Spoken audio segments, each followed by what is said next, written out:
Chaya Singer, and I am a World Jewish Congress Jewish diplomat in Cape Town, South Africa.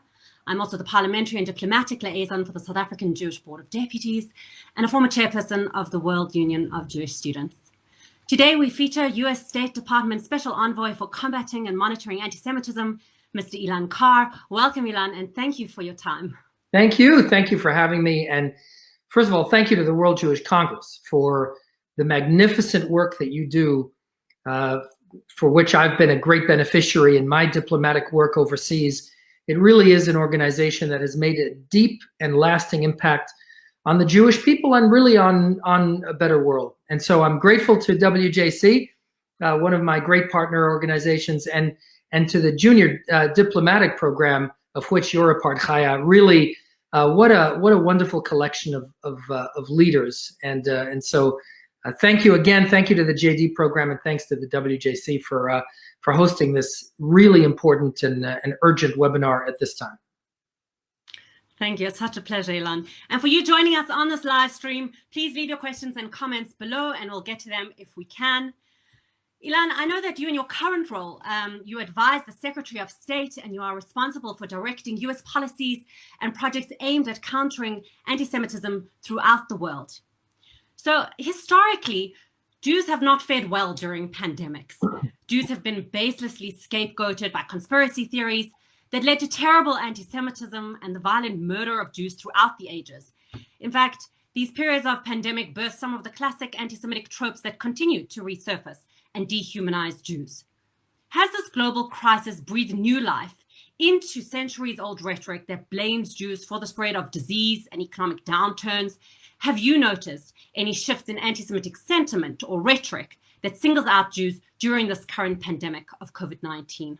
Well, there's no question, and that's exactly right. I mean, there's a tsunami of anti-Semitism on the internet all over the world that blames Jews for creating the virus, for propagating and spreading the virus, for profiting from the virus, using this as some kind of, tool of global domination. I mean, you name it.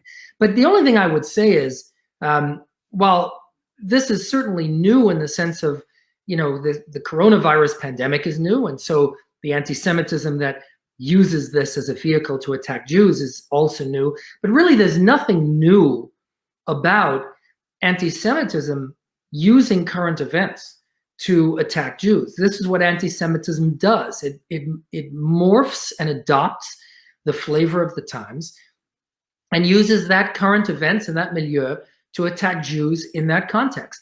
That has been the history of anti-Semitism. Like you said, I mean, the bubonic plague of the Middle Ages was continuously blamed on the Jews. Of course, it's absurd, but that's what happened. So there's really nothing new about this.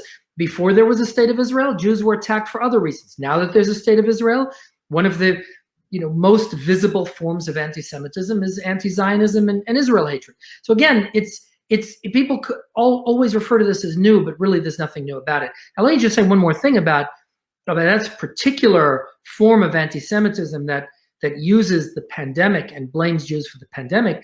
In addition to emanating from various sources on the internet, lone wolves, the fringe crazies on the right and the left, there's also another ingredient here, and this has to be addressed. Among the chief traffickers of this are certain state actors and quasi-state actors. The Islamic Republic of Iran is a major source of propagating this. And to think that a country, albeit a rogue country, but still a country, leaders of a country would actually engage in this kind of vicious anti-Semitism, again confirming what I said in my testimony on Capitol Hill, that the Islamic Republic of Iran is the world's chief trafficker in anti-Semitism today. That has to be addressed. Another source for quasi-state actors is the Palestinian Authority, which has been shameless in propagating the most base anti-Semitic canards about Jews, spreading virus to Palestinian children. I mean, it's just appalling. And so, in addition to the lone wolves, we've got entities of authority doing this. It's unforgivable. Well, so same tropes, modern tools. Social media is often a breeding ground for anti-Semitism and online hate. Do companies have a responsibility to limit the prevalence of such posts on their platforms? And what is the responsibility of governments, especially in a global context where different laws around free speech and censorship apply? Does your department work to monitor and combat anti-Semitism on the internet? Yeah, so first of all, hate speech, whether it's anti-Semitism, racism, xenophobia, anti-religious sentiment, almost always violates the terms of use of these social media platforms. So you ask a very good question. Why aren't they enforcing these platforms? I participated in an excellent roundtable hosted by the ADL, for which I'm grateful, in New York, that brought tech giants to New York to discuss this very issue. I will say that things are improving. These tech companies are being more aggressive in policing their own domains. And again, this is about enforcing their own terms of service, not government censorship. And so things are improving there. But let me say something very important. You asked about the responsibilities of governments. First of all, yes, we have to address this. Governments have an obligation to address this because the chief vector of anti-Semitism today is the internet. It's not the cause of it, but it's the vehicle through which it spreads. And I'll tell you, a European study recently confirmed that the process, the period of time that it takes to radicalize a young man seduced into the venom and the hate that you see on these despicable chat rooms is 25% the time of the time it takes to radicalize someone offline. And so now there's data. This isn't just unpleasant or ugly. This is actually producing results. And when you lure and seduce people into these ever more venomous spaces and where they feed and get radicalized, it is extremely, extremely dangerous. And that's anti-Semitism, but it's also, so many other social systems. Right. Let me tell you what we're doing about it, Chaya. I am the first special envoy for anti-Semitism that has an assistant special envoy specifically devoted to internet hate.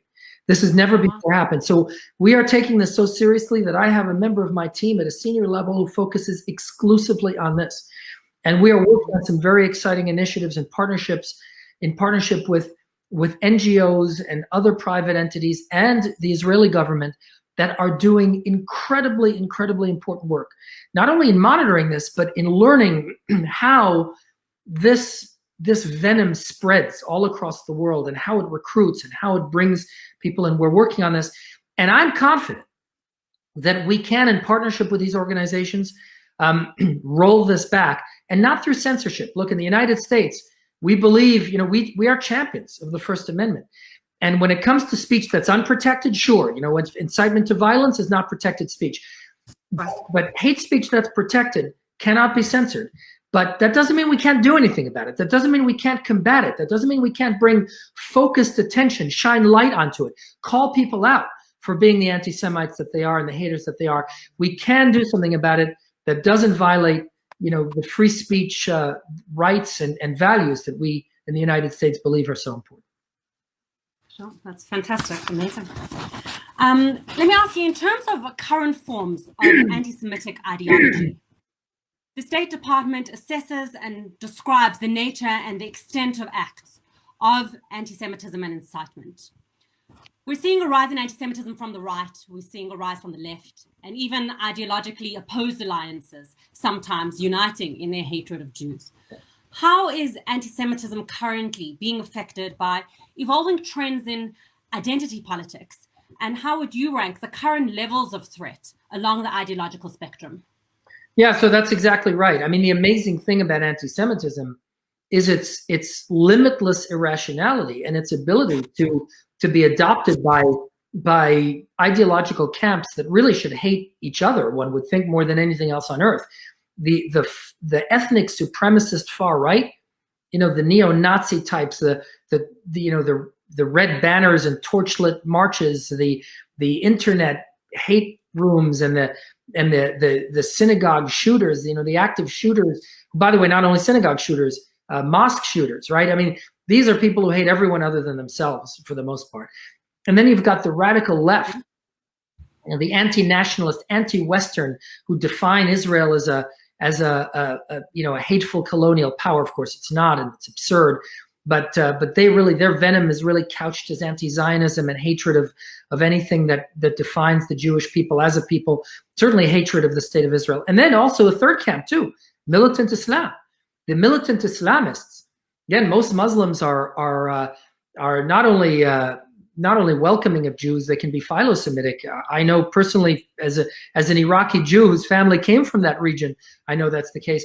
But militant Islamists are deeply dangerous. And there too, militant Islam, the radical anti-nationalist and anti-religious left, the ethnic supremacist far right, united by one thing, and that is their hatred of the Jewish people. And I would argue, by the way, united also by the fundamental incompatibility of their values with everything on which good and free and decent countries and societies are built, which goes to show you how dangerous they are. So yes, that's what's happening. How would I evaluate the threat?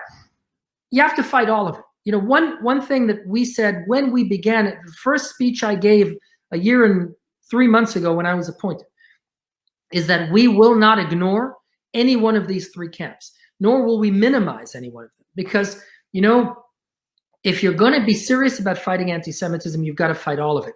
If you leave 1/3 of a tumor untreated, the patient doesn't do well. So we're not going to leave 1/3 or 2/3 of this cancer unattended to. We're going to focus on all of it and fight all of it and combat all of it.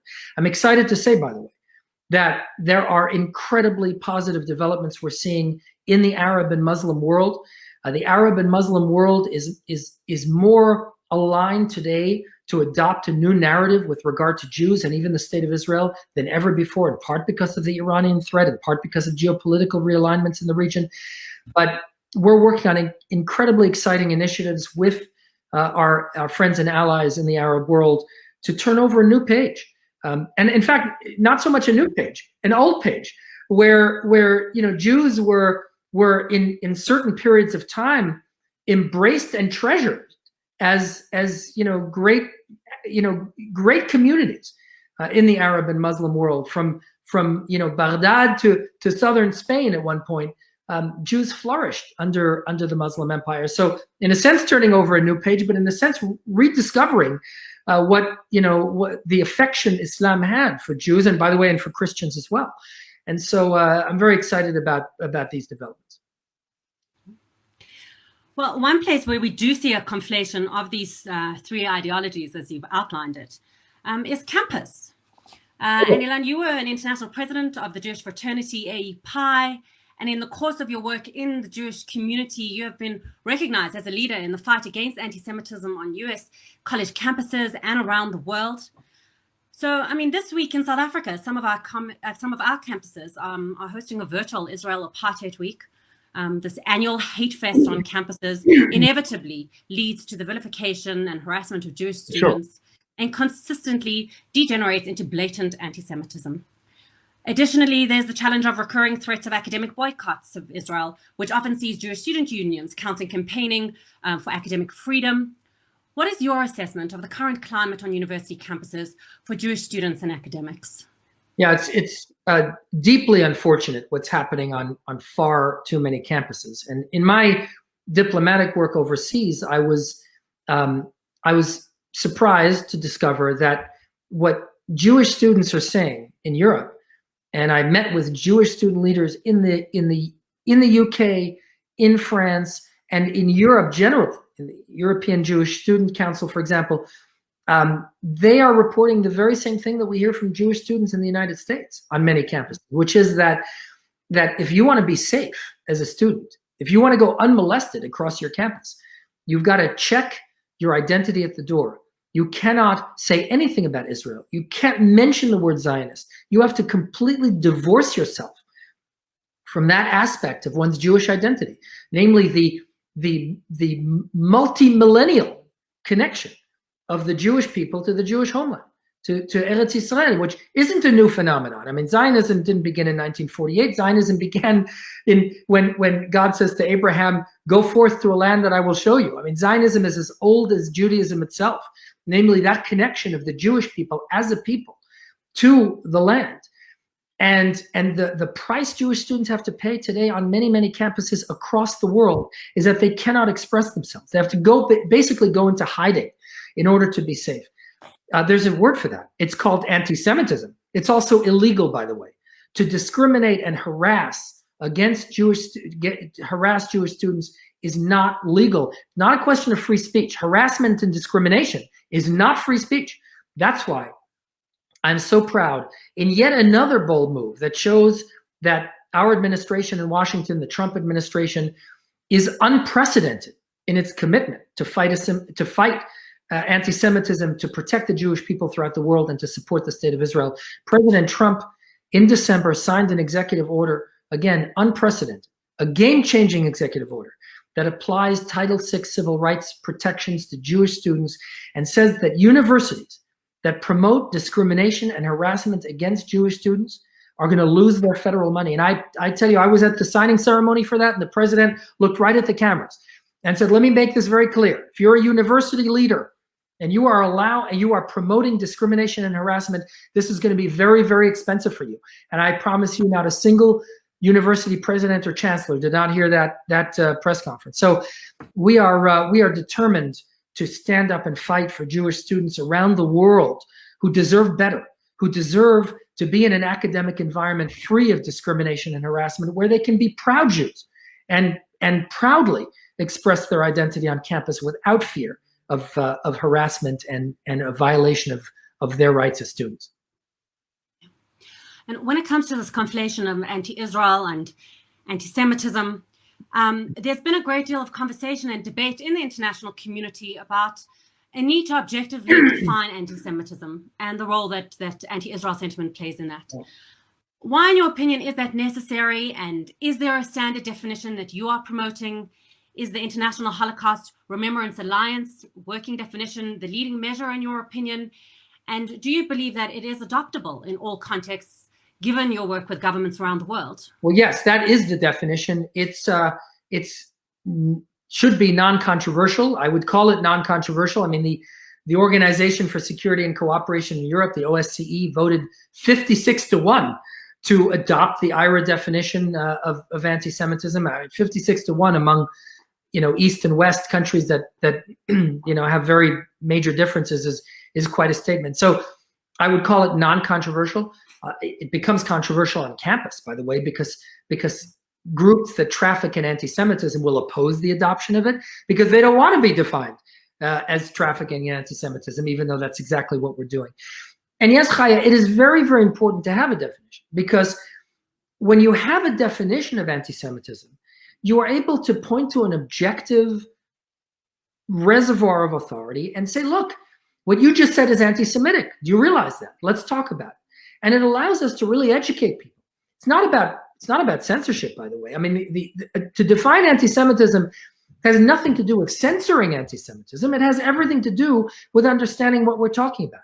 And the power of the IRA definition of anti-Semitism is that in addition to defining it, it also gives examples of contemporary manifestations of anti-Semitism that not only include blaming the Jews for the troubles in the world, like you began this interview with, right, the coronavirus pandemic, but it also includes the more modern manifestations of anti-Semitism. So, for example, in the IRA definition, the examples given, denying the Jewish people's self-determination, for example, by claiming that the founding of the state of Israel was a racist endeavor, an example of anti-Semitism. Comparing or equating Israel with the Nazis is an example of anti-Semitism. Subjecting Israel to a double standard that no other democratic country in the world has held is an example of anti-Semitism. And so the power of the IRA definition is it allows us to refer to an objective source of authority. And that's very, very important, which, again, I'm so proud that in December, President Trump signed an executive order that formally adopted the IRA definition of anti-Semitism across the entire federal government. We at the State Department had been using it for a few years, but now it is in an executive order that the president signed to adopt it for across the interagency in the federal government. More and more countries are adopting the definition. President Macron, the UK has adopted it. Canada, I mean, the list goes on, and we're very, very excited. Of course, Germany, we're very, very excited about this growing list of countries that are saying enough is enough. We need to have a definition so that we can call this out for what it is. Right. So in your various bilateral engagements and formal coordination with governments around the world, what are, perhaps this, and what are some of the other key priorities that you focus on in terms of assessing and encouraging the fundamental responsibilities that governments have to their Jewish citizens as minority constituencies? And do you believe that these rights, are universally acknowledged and respected by all countries? Do you have to customize your strategic engagement for each country or region? In that context, I can understand why a definition would be valuable. That's exactly right, by the way. And because every country is different, anti-Semitism is global. And you can find the same causes in the United States as in Europe and Latin America, right? But every country has its own context, its own triggers. And so, yes, but I'll tell you what our global priorities are that apply almost everywhere. First and foremost, physical security. Because if one does not have security, if you can't leave your home and feel that you're safe, or put your kids on a school bus and know that they'll return safely, you cannot live that way. You cannot have quality of life. So the physical security of Jewish communities is top on our agenda. And so everywhere I go, if a country does not help the Jewish community secure itself, that is my top diplomatic ask. Let's do that. The Department of Homeland Security in the United States, to the tune of tens of millions of dollars, does that. The UK is excellent, £9 million a year as a grant to the CST to do that. So we need every country doing that. Second of all, hate crime prosecutions, critical. We've seen very unfortunate situations where hate crimes charges have been dismissed in countries that have very healthy judicial systems. Why is that? Well, because there's not enough training in it. And so, I was just recently in Europe, where we had conferences specifically dealing on this. We brought law enforcement leaders from Interior and Justice ministries together specifically to discuss how to properly investigate, prosecute, and appropriately punish hate crimes. I'm a former prosecutor, Chaya. I did this professionally. I know that we can do this. I know also, by the way, that even when a crime is minor, a misdemeanor or an infraction, you still can intervene in a person's life and force them to undergo a program that teaches tolerance and opens their minds. It doesn't have to be a felony, right? So these are issues that I've dealt with not only in Europe, but in the United States. And so we're working on hate crimes prosecution and punishment. The IRA definition, we already talked about it, but one of my top diplomatic asks when I go overseas, if a country has not adopted this critical game-changing definition of anti-Semitism, I ask that they do. Also, furthermore, not only adopt the definition, but appoint an anti-Semitism coordinator. Because, if you want something done, someone has to be in charge of getting it done. That's the way the world works. And so if you're serious about combating anti-Semitism, appoint somebody in the government, in the office of the prime minister or the interior minister, specifically charged with combating anti-Semitism in the country, critically important. Another area is the internet. I already talked about it, but we are laser-like focused on dealing with this because it is so critical, not only to combating anti-Semitism, but to stopping the propagation of racism and xenophobia and hate on the internet. And then lastly, and I left a very, very important point for last, and that is not only to play defense. Everything I've talked about so far is in effect a defensive measure against anti-Semitism. You have to play defense. You've got to have defensive measures, but you don't win a battle only by playing defense. You've got to go on the offense. And the way to go on the offense against anti-Semitism is by driving a philo-Semitic narrative, because the opposite of anti-Semitism isn't tolerance of Jews. Very few people aspire to be tolerated. The opposite of anti-Semitism is philo-Semitism, treasuring, respecting, and having affection for Jewish values and the profound contributions that the Jewish people have brought to the world and to every country where there has been a Jewish community. And so we are focused on that. And how do you do that, Chaya? One way to do that, education. And so our final priority that I want to talk about is education, education, and education. Not only education in anti-Semitism, that's important. We talk about Holocaust education, critically important. But I'm talking about driving a philo-Semitic narrative so that every kid in every classroom in every country knows what the Jewish people are and what the Jewish people have brought to that country. Let me give you one example, two examples. This month today, May, in the United States, is Jewish American Heritage Month. We have been very much focused in championing Jewish American Heritage Month and creating a curriculum that will drive that philo-Semitic narrative into every classroom in the United States, and then also overseas. Germany, for example, next year, 2021, is commemorating 1,700 years of Jewish history in Germany.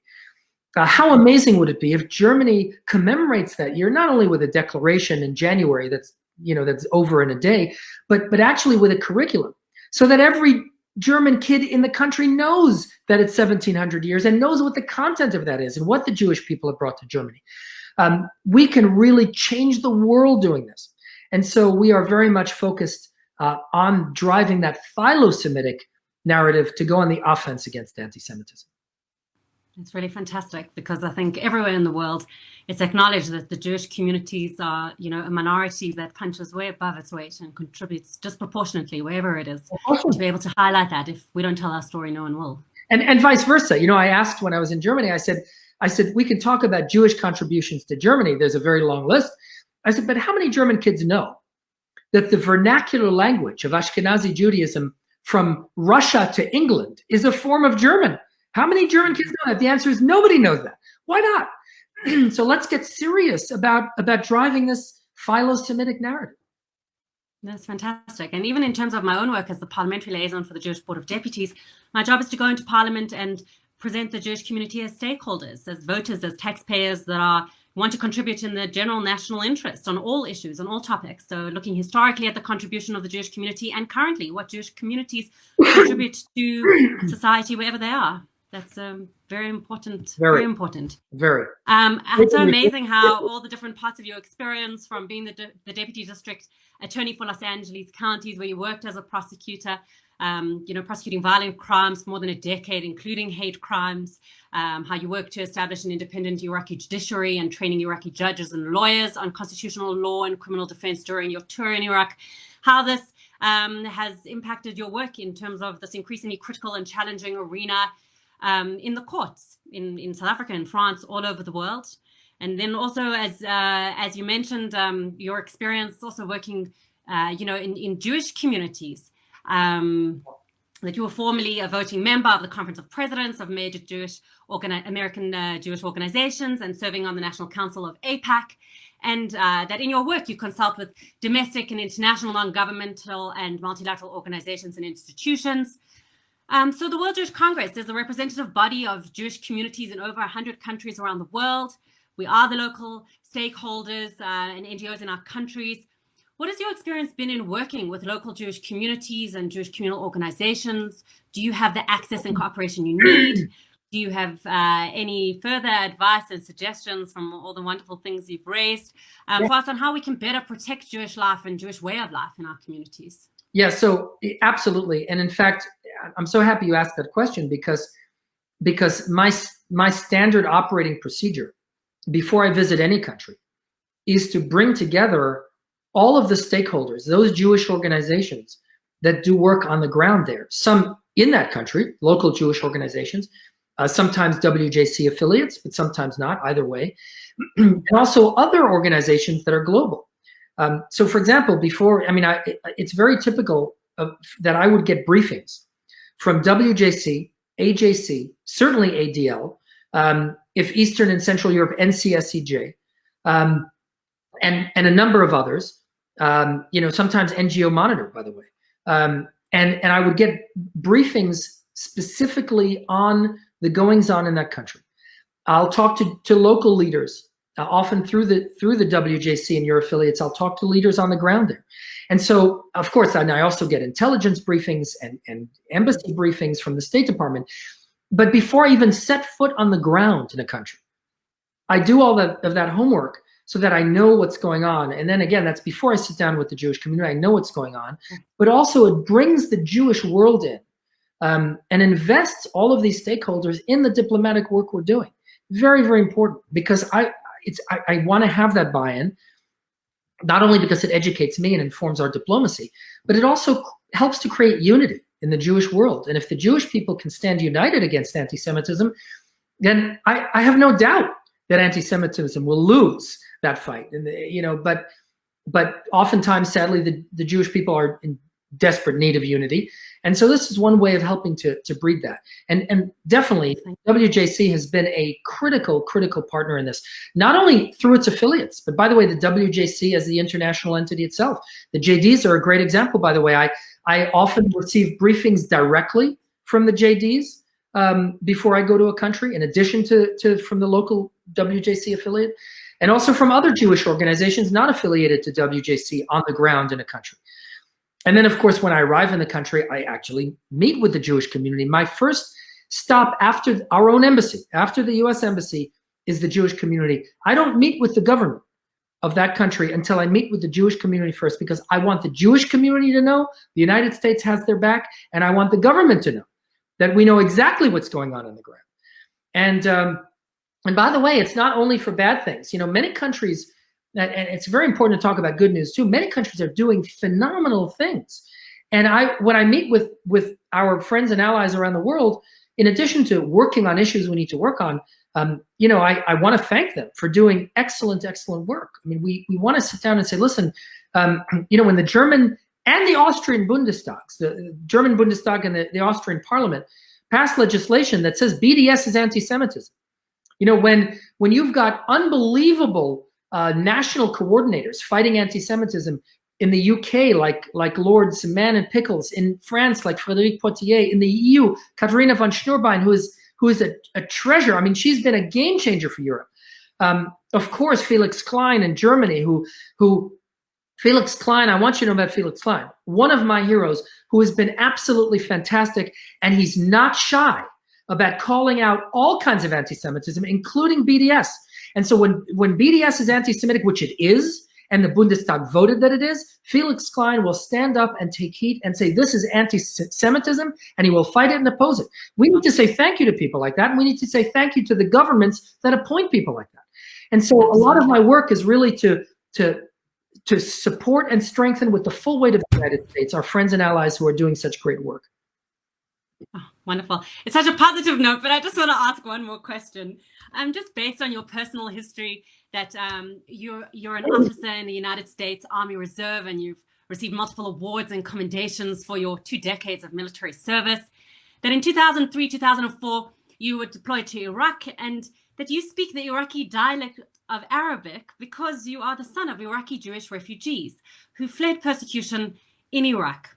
And then while you were there, you met with remnants of the Jewish community that's still there, and you in fact led Jewish services in the former presidential palace of Saddam Hussein in Baghdad. I believe you lit a Hanukkah menorah.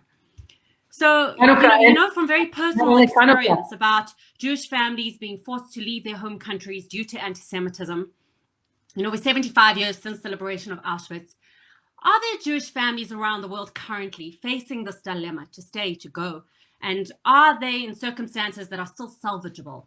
In this COVID-19 kind of lockdown where everyone's had time to pause and possibly reevaluate, is there, you know, what is the current status of Jewish communities around the world?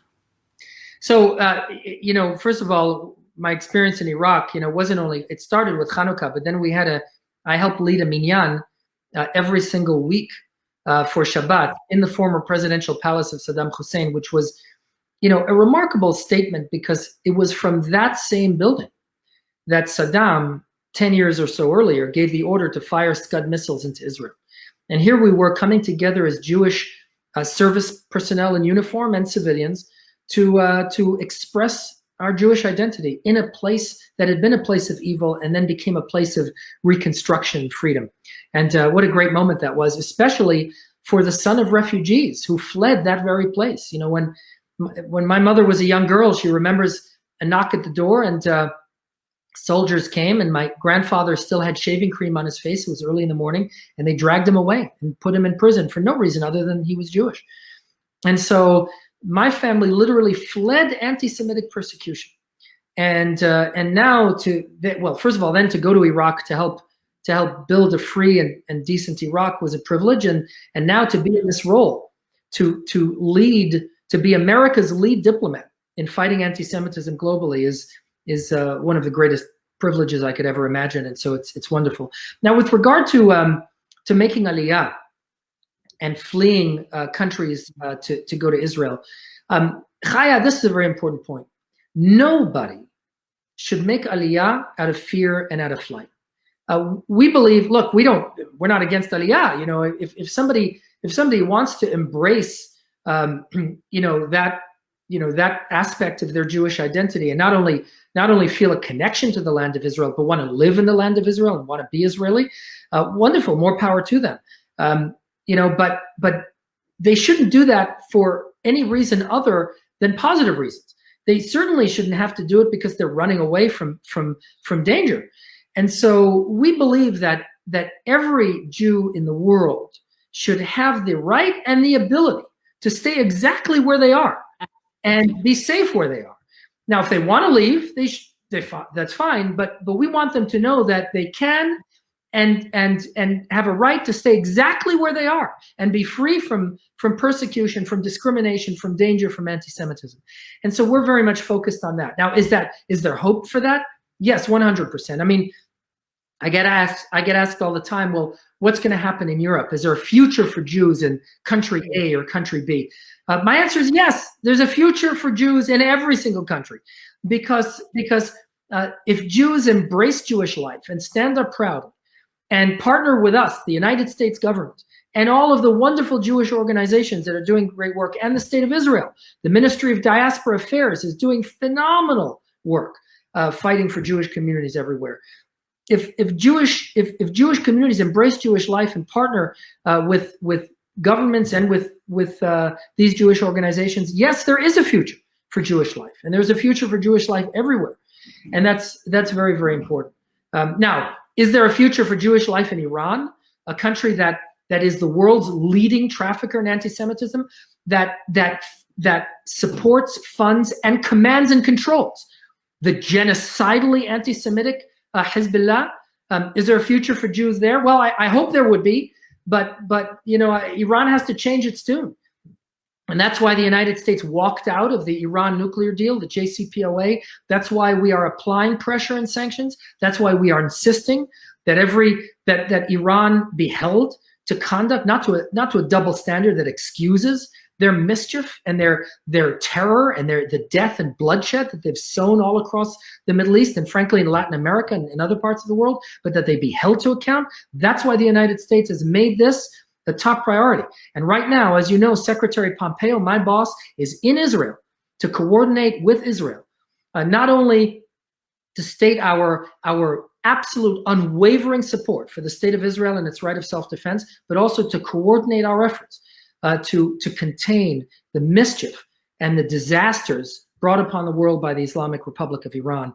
And I'm very proud that the United States, even in the midst of a pandemic, is standing with the state of Israel today in the midst of this pandemic by our Secretary of State, standing shoulder to shoulder with Prime Minister Netanyahu and soon to be Deputy Prime Minister, soon to be Speaker of the Knesset, Benny Gantz.